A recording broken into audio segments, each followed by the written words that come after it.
உங்கள் அபிமான அனந்தலை வாழ் ஜோதிடர் வேலாயுதத்தின் நன்றி கலந்த வணக்கத்தை தெரிவிச்சுக்கிறேன். இந்த பதிவு எதுக்கானா, வருகின்ற தமிழ் புத்தாண்டு எவ்வாறு இருக்க போது, இதுவரைக்கும் நாம் விசுவாவச வருடத்துக்கு கடந்திருந்தோம். இந்த சித்திரை முதல் தேதியிலிருந்து நாம் தொடங்குகின்ற ஆண்டு பராபவ ஆண்டு, மங்களகரமான பராபவ ஆண்டு. செவ்வாய்க்கிழமை பிறக்குது.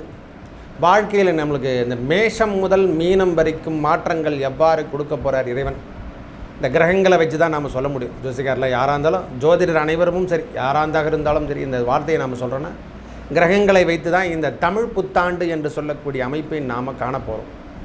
இதில் கிரகங்கள் அமர்ந்திருக்கும் இடம், இந்த பராபவ ஆண்டில் கிரகங்கள் அமர்ந்திருக்கும் இடத்தை பார்க்கணும் முதல்ல. ஏன்னா ஒளி பெற்ற கிரகம் என்று சொல்லக்கூடிய அமைப்பை சூரியன் சந்திரன் என்று சொல்லக்கூடிய அமைப்புகளும், அதுவும் இல்லாமல் பெரிய டான் கிரகங்கள் என்று சொல்லக்கூடிய சனி பகவான் ராகு கேதுக்களுடைய பெயர்ச்சியும் இந்த ஆண்டில் நம்மளுக்கு இருக்குது. முக்கிய தருணமே குரு பகவானுடைய பெயர்ச்சி வைகாசி மாதம் என்று சொல்லக்கூடிய அமைப்பில் கிரகங்களுடைய மாற்றம் என்று சொல்ல கடகராசிக்கு போகிறாரு. அதே போல் 11வது மாதம் ஐப்பசி மாதம் ராகு கேதுக்களுடைய பயிற்சியும் நாம் வைத்து தான் இந்த சித்தரை தொடங்கி பங்குனி முடிய நாம் சொல்ல முடியும். அடுத்த ஆண்டு 2027 பங்குனி முடிய நம்ம வாழ்வாதாரம் எவ்வாறு இருக்கும், இதில் நல்ல நல்ல மாற்றங்களை கொடுக்க போதா, ஏற்றம் தருப்பதா, கிரகங்கள் அமர்ந்திருக்கும் இடம் என்று சொல்லக்கூடிய அமைப்பை பார்க்கும் பொழுதெல்லாம் நமக்கு ராசிகள், அதாவது காலபுருஷ தத்துவத்தின் முதல் ராசி என்று சொல்லக்கூடிய சூரிய பகவான் அங்கே உச்சம் பெற்று சுக்கிரனோட சம்பந்தப்படுறார். மேஷத்திலே 2ஆம் இடத்துல யாரும் இல்லை. 3ஆம் இடம் என்று சொல்லக்கூடிய மிதுனத்தில் குரு பகவான் அமர்ந்திருக்கார். அதுவும் இல்லாமல் சிம்மத்தில் கேது பகவானும். இந்த முக்கிய தருணமே இந்த இடத்துல யாரானா அந்த ராகு பகவான். அவர் காலபுருஷ தத்துவத்துக்கு 11ஆம் இடத்தில், அதாவது கும்பராசியில் வீட்டிருக்கார். அவருடன் சந்திரனும் அங்கே கூடியிருக்கிறார். முக்கிய தருணம், அதைவிட முக்கிய தருணம் என்று சொல்லக்கூடிய காலபுருஷ தத்துவத்துக்கு 12ஆம் இடம் என்று சொல்லக்கூடிய சனி பகவான், செவ்வாய் பகவான், புதன் பகவான் நீச்சகதி பெற்று நீச்ச பங்கத்துக்கு பரிவர்த்தனை யோகம் பெற்று, அதாவது சொன்னால் ஆட்சிக்கு இணையான பலம் பெறுகின்ற காலம். அவர் நீச்சமே பெற்றாலும் இந்த நேரத்தில் பரிவர்த்தனை யோகம் பெறுகின்ற காலம். புதனோட வீட்டில் குரு பகவான் அமர்ந்திருப்பதும் பரிவர்த்தனை யோகம் பெறுகின்ற காலமாகவும் இந்த ஆண்டு பிறக்குது. ஒவ்வொரு நாளும் ஒவ்வொரு வருடமும் யார் யார் எதிர்பார்த்துருக்காங்க, இந்த மேசராசிக்காரர்கள், மீனராசிக்காரர்கள் யாராக இருக்கும், இந்த கிரகங்களை வைத்து நாம் பார்க்க போகிறோம். விரிவாக பார்க்கலாம். வணக்கம். மீன ராசிக்கு இந்த மங்களகரமான பராபவ ஆண்டு எவ்வாறு இருக்க போகுது, அதாவது ஒரு மனிதனுக்கு கடுமையான காலம் என்பது போன வருடம் விசுவாவசு வருடம்.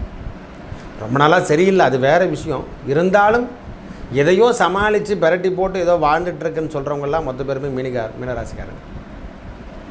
இந்த பெரட்டி போடுறது, உருட்டி போடுறது, இந்த மாதிரி விஷயங்கள் அனைத்தையும் மாற்றி கொடுத்து ஒரு புது ரோட்டை போடுறதுகின்ற ஆண்டாக புது ரோடை நம்மளுக்கு போட போகிறார் இறைவன்.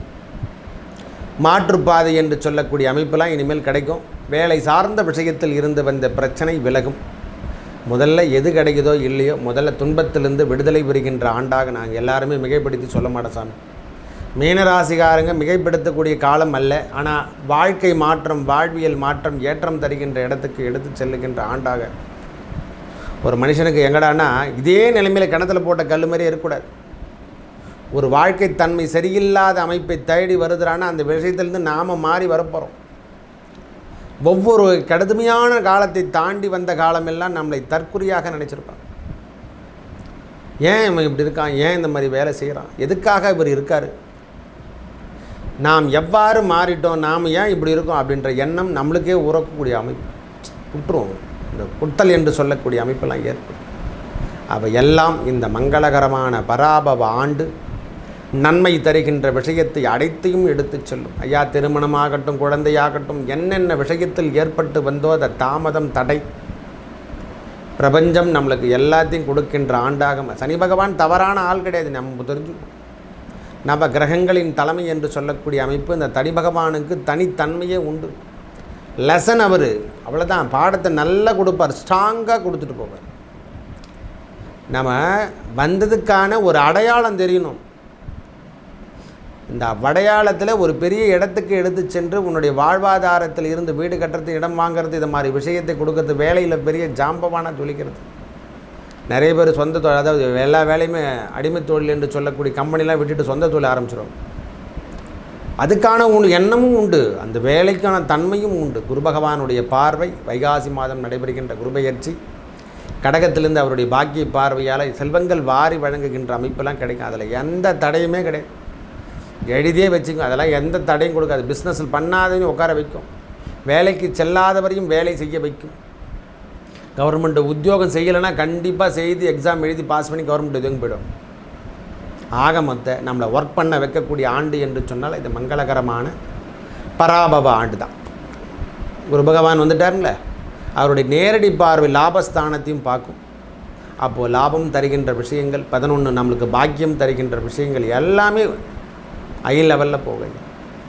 இதெல்லாம் எப்படி நடக்குது? ரியல் எஸ்டேட் பண்ணிகிட்ருக்கேன், நல்லா எல்லாமே விற்காமல் காரி முஞ்சு கிடக்குதுயா. பிரச்சனை தருகின்ற விஷயங்கள் எல்லாமே நடக்குது, நம்மளை எல்லாருமே திட்டிகிட்டு இருக்கான். இதிலேருந்து விடுபட்டு நீங்கள் வெளிவரக்கூடிய ஆண்டு என்று சொன்னால் இந்த மங்களகரமான குரு வைத்து மட்டும் சொல்லலை, சனி பகவானையும் சொல்கிறோம். அவர் நின்ற இடம் விருத்தி அடையும், பார்க்கின்ற இடம் தான் பாழம். கணவன் மனைவி உறவு என்று சொல்லக்கூடிய அமைப்பில் கொஞ்சம் தாமதமெல்லாம் ஏற்படும். அது ஜூலைக்கு அப்புறம் சரியாயிடும். ஓரளவுக்கு நம்ம வேலை சார்ந்த விஷயம் என்பது ஜாக்பாட் அடித்தா மாதிரி சில விஷயத்தை கொடுங்கய்யா. வேலையில் திடீர்னு கேட்டால் கூட கிடைக்காத இடத்துல கூட வேலை கிடைக்கிறதுக்கான அமைப்புகளும், ப்ரமோஷன் சார்ந்த விஷயத்தோடு உங்களுக்கு வேலை கிடைக்கிறதுக்கான அமைப்புகள் அடிமையாக தான் வச்சுட்டுருக்காங்க இன்றைக்கி வரைக்கும் அப்படின்னு சொன்னவங்க கூட பார்த்தா மேனேஜராக மாறிடுவோம். என்ன சூப்பர்வைசராக தான் சாமி வச்சுட்டு திடீர்னு பார்த்தா போஸ்டிங் போட்டாங்க. அந்த இருக்கிறவங்களை எல்லாருமே காலி பண்ணிவிட்டு இவர் தான் மேனேஜ் எடுத்து அந்த போஸ்டிங்கை நடத்துகிற மாதிரி ஒரு சூழ்நிலைக்கு தள்ளுகின்ற அமைப்புகள் கிடைக்கும். குட் டைம் த ஸ்டார்ட் நவ். இந்த ஆண்டு வயது மூப்பில் இருக்கிறவங்களுக்கு உடல்நலத்தில் கொஞ்சம் அக்கறை எடுத்துங்க. தாயார் உடல்நலத்துலேயும் கொஞ்சம் அக்கறை எடுத்துக்கக்கூடிய காலம். பிள்ளைகள் விஷயத்துலேயும் கொஞ்சம் உடல்நலத்தில் கொஞ்சம் அக்கறை எடுத்துங்க. கணவன் மனைவி உறவும் சார்ந்த விஷயம் அடிக்கடி சின்ன சின்ன தொந்தரவுகள், கருத்து வேறுபாடுகள் வந்து போகும். அந்த 11ஆம் மாதம் நடைபெறுகின்ற ராகு கேது பயிற்சி உங்களுக்கு சாதகத்தை தருவதால் வாழ்க்கை மாற்றம், வாழ்வியல் மாற்றம் அனைத்தையும் ஒரு பர்மிட்டாக ஒரு சொல்யூஷன் கொடுத்துட்டு போயிடும்.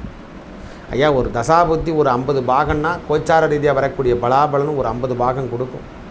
35 மார்க்கில் நாம் பாஸ் பண்ணி எத்தனையோ பேர் பார்டரை தாண்டி ஐபிஎஸ் ஐஏஎஸ் வரைக்கும் போயிருக்கோங்கிறான். நம்ம 35 மார்க் என்பதே வாழ்க்கை மாற்றம். ஓரளவுக்கு கடன் இல்லாத பிரச்சனையை நம்ம வாழ்ந்துட்டாவே போதுமானது. இது எல்லாத்தையும் சுற்றி போட்டு நம்மளுடைய வாழ்க்கை தன்மையை மாற்றி போடுகின்ற காலமெல்லாம் தாண்டியே வந்துட்டோம். அரசியலில் ஈடுபட வைக்கும், அரசியல் சார்ந்த விஷயத்துக்கு இருக்கும், அரசாங்க பணியை கொடுக்கும். இந்த மாதிரி எல்லா விஷயத்தையும் நன்மை தருகின்ற மக்கள் பணியை செய்ய வைக்கும். முக்கியமாகவே இந்த நேரத்தில் அவருக்கு இதுக்கும் சம்மந்தம் இருக்காது. அதை பார்த்தா ஒர்க் பண்ணிகிட்ருப்பார். நான் படித்த படிப்புக்கும் நான் செய்கிற வேலைக்கும் எனக்கும் சம்பந்தம் இல்லை என்று சொன்னால் அந்த வேலையெல்லாம் இவங்க செய்கின்ற காலமெல்லாம் ஏற்படுத்தும். இந்த ஒரு விஷயத்திலே அவங்களுடைய வாழ்வாதாரம் எவ்வாறு இருக்குதுன்னு நம்ம தெரிஞ்சுக்கலாம். இது இறைவன் இட்ட கட்டளையாக ஏற்றுக்கொண்டு கொஞ்ச நாள் கடந்து தான் ஆகணும் நம்ம. ஆக மொத்த மீனராசிகாரங்க தொட்டவை அனைத்தும் துலங்குகின்ற ஆண்டு. இந்த குரு பகவானுடைய பெயர்ச்சி, சனி பகவானுடைய பெயர்ச்சி, ராகு கேதுக்களுடைய பெயர்ச்சி அனைத்தும் சாதகத்தை தருகின்ற இடத்துல அமர்ந்திருந்து வாழ்க்கையில் நான் திருமணம் இல்லை, தோஷமாக அகப்பட்டிருக்கேன், நாகதோஷம் எந்த தோஷமாக இருந்தாலும் விடுபட்டு வெளியே சென்று குழந்தை பிறப்புலேருந்து எல்லாத்துலேயும் ஒரு ஜாக்பாட் அடித்த மாதிரி திடீர்னு ஒரு ஜாக்பாட் அடித்து இந்த ஒரு ஆண்டுக்குள்ளே ஒரு நல்ல பொசிஷனான இருக்கக்கூடிய இடத்துக்கு எடுத்து சென்றுடுவாங்க மீனராசிக்கார்.